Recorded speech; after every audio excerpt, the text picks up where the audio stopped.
Hey guys, today I'm going to show you a watercolor demo that I do after I do my techniques demo. So we draw a very large circle. I do it on smaller paper with my kids during the actual lesson, but I wanted to make sure that you could see it as I do it. So we draw a very simple mountain landscape.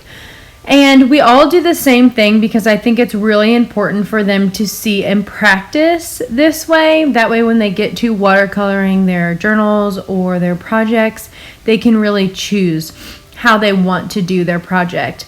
So this mini lesson on this mountainscape is encompassing all of the techniques that we did from the day before. So I'm just simply showing them that you can use all of them at once to make a really good textured and colorful and fun image.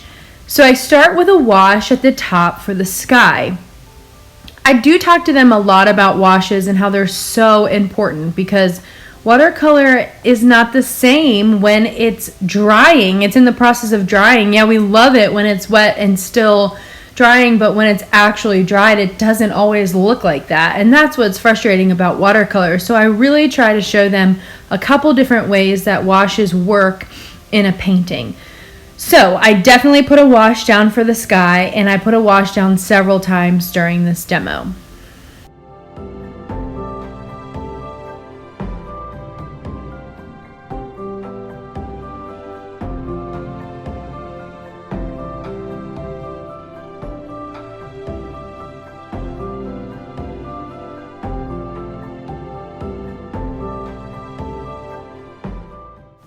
So as I go down into the water, I do add a wash again. This is where I'm going to add salt on top to make really fun textured water.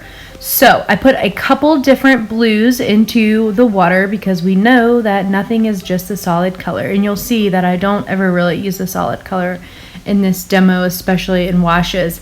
So I add a bunch of different colors in here, and then I just sprinkle salt on top.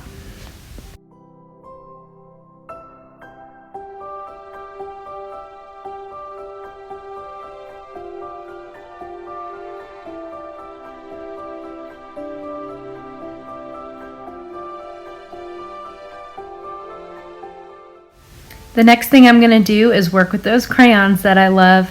So I'm just going to outline the mountains with some dark blues, a bunch of different blues actually, and a little bit of purple in the very far back mountain. I do put down a little bit of color here and there to kind of help me with the mountains later, but I just outline these and then just add water to make a beautiful mountainscape.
So the next thing I'm going to do is the grass. So I love textured grass, and whenever I'm doing a watercolor house painting, I just love to add different textures inside of these. So I'm actually going to use the saran wrap technique that I used the day before and kind of make a really fun texture here. So I put down a wash, obviously, and a bunch of different greens, and while it's still wet, I'm going to put down a couple pieces of saran wrap.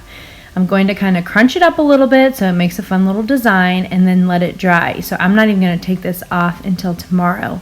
I also do it on the other side too.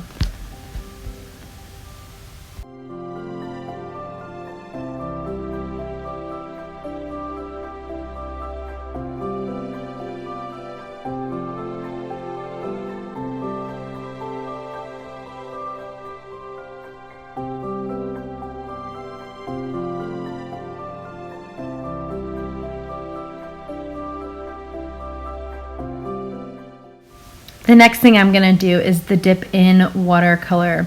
So I'm dipping the crayon straight into my water, and I'm making scumbling marks to make a fun little flower garden at the bottom of this painting. I use a couple different colors and let it blend into the grass so it's more of a natural transition.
The last thing I'm going to do is add a tree line. So I do the same exact thing with the dip in watercolor crayon. It's just way too easy and way too fun to just add a fun little textured background back there. So that's it. Thank you so much for watching.